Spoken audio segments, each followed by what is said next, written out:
Welcome back. I'm still with Talk's international editor, Isabel Oakeshott. Isabel, this is kind of going to be a bit complicated, but I think you'll get the point as we go on. We're going to start with Keir Starmer's day trip to Albania today, which didn't work out like he planned. And then we're going to have a look at the cold, hard reality of the ongoing migrant crisis. It's some footage we played last night. I don't think you've seen it yet. You'll be stunned. But first of all, here he is, our Prime Minister, talking about, I can barely believe what I'm reading here, the reduction in the number of small boats coming across the channel. Listen.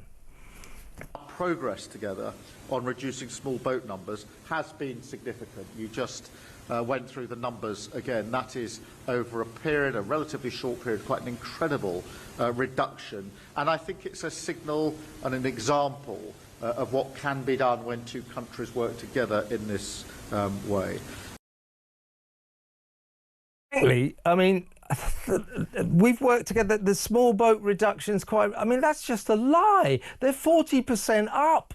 They're 40% up on last year. What on earth is he saying? Anyway, here he is again on this same trip, determined to retake our borders. Have a listen.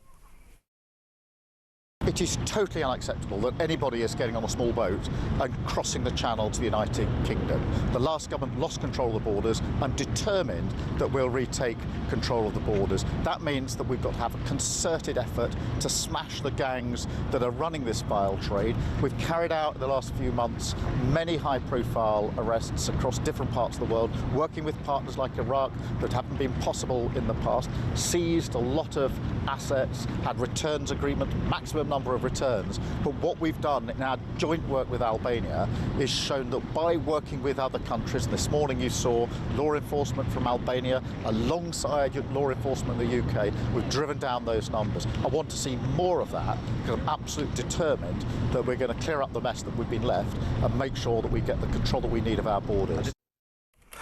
Well, Isabel, that's just not true. He's saying that it's amazing, we work with Albania, the number of boats that's been remarkably reduced.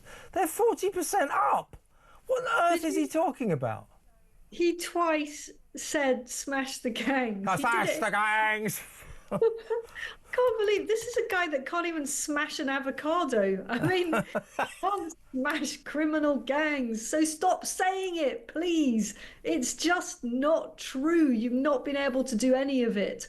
On Albania, the number of Albanians that have come across may have reduced. I know quite a lot about this because I was one of the first to expose the number of Albanians coming over a couple of years ago in some leaked documents I got hold of. And at that point, a whole load of attention went on to why so many Albanians are coming over using this route, and it's all to do with organised crime. But it's just not true that any of Keir Starmer's efforts have been any good. And can I just issue an appeal to any politicians that are listening, whatever level you're at, local government, whatever, please don't say you're determined to do things. The entire population that hears it groans when they hear you say that, because they generally know it means you are doing nothing and unlikely to achieve anything. It just is so cringy listening to that, isn't it? Yeah, and I've got to go back to this. He said working together, we've drastically or remarkably reduced the number of boats coming across the channel. But there's been about 100 boats in the last 3 days. They are 40% up. I mean, is that where he's come? The point he's come to, you know, he can't do anything. Everything's a disaster. So just lie and pretend that he's doing well. What's he going to say next? The economy has never been greater. You know, our prisons are in a great state. You know, I mean, this is ridiculous. Well, he will be saying both of those things because the economy went up, and according to the latest figures... Drum roll. 0.7%, yeah.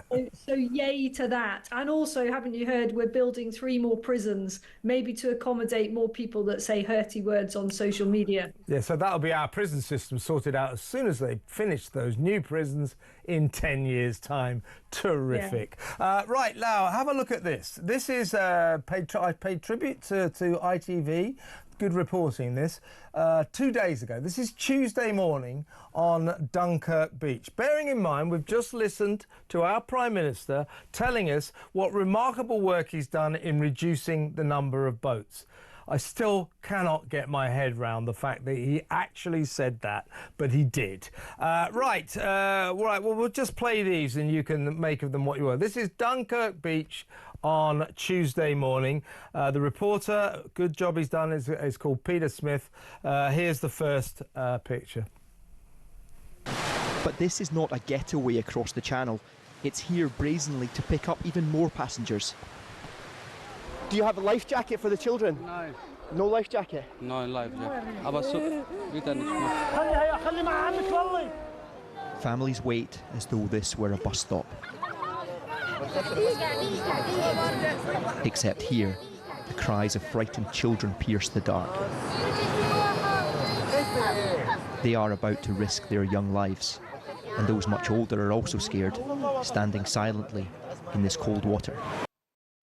Right, so what was happening there, Isabel, we're going to play you a couple more clips in just a second, was that a very overcrowded dinghy was going out to sea, was on its way to Britain, and then they got called back to squeeze some more people on. We've got one guy saying he tried to cross 14 times, so 6 people got rejected. Anyway, let's look at the second clip we've got here. You tried to cross 14 times? Going back, go back, go back. 14 times you tried to cross? Yeah. In 2 months, wow. And today you think you're going to make it? I hope. There's no boat for this group, but that's fixed by one phone call. The dinghy we saw on its way to the UK turns back to France to cram even more on. Did you hear that someone died here yesterday on the water? No. You didn't know about that? Are you scared? No, I'm not. I'm not. This is all so casual. There's no running now, no reason to rush. And this is the one that I think will astonish you. Well, they're all pretty astonishing, but this, the 6 guys, that dinghy that came back 3 times, they make a phone call, hey, can we get some more on? Came back 3 times to pick up more people. It was so crowded that 6 guys said, we can't get on. So they turned round and headed back to the beach and have a look what happened. 6 men who were on board jumped off just as the boat left for England. They walked straight towards police, who let them past. So we walked with them. Why did you get off the boat? Full. Will you try again? Yeah, try again. You're going to try again? Yeah. The UK government has promised to smash the gangs and end. Well, there you are. So what happened? They walk out and there's a police jeep in the middle of Dunkirk Beach. There's about 6 coppers standing there smoking gulwar. And as these migrants come back from not managing to get onto that dinghy, the cops basically go, all right, there. and the migrants go hi, and then they just wander back. And of course, tomorrow they'll come and do it again. All this is going on, right? This is just one scene from 2 days ago. And our Prime Minister is saying that he's making remarkable progress reducing the number of boats. This is 2-tierism gone mad, isn't it? I mean, the Prime Minister is in fantasy land, and as for the French, they're just mocking us, aren't they? You know, the French are taking vast sums of British taxpayers' money to do the square root of diddly squat. I mean, the French quite routinely, as it was reported also this week on another television channel, see vessels being readied for departure, empty inflatable boats that are being prepared for this crossing, and they just drive past these boats. I don't know why they don't just puncture them, make them unseaworthy, obviously unseaworthy, so obviously that no one could get in them and obviously lose their lives, because no one would want that. But the French police just turning a blind eye to this, because of course it suits the French government to wave them over towards us. And this is a complete scandal. We've got to get tough with the French. You know, I think that a robust attitude to the French might start using some bargaining chips, for example, our fishing waters and various other privileges and so on. We need to negotiate, we need to play hardball and stop just giving the French money for nothing whatsoever. Exactly. We're £500 million we've given the French to patrol their beaches properly, to stop the boats, to stop the migrants. They're not stopping anything. They're not stopping the boats. They're not stopping the migrants. They have a system. Once the migrants get ankle deep in the sea, they never touch them. So the migrants just sort of give them a wide berth, get to the literally paddling depth in the ocean, in the English Channel, and at that point the French peace policy is leave them alone. It's ridiculous. They're doing nothing. They just took our money and now they're laughing at us. How about that? Isn't that wonderful?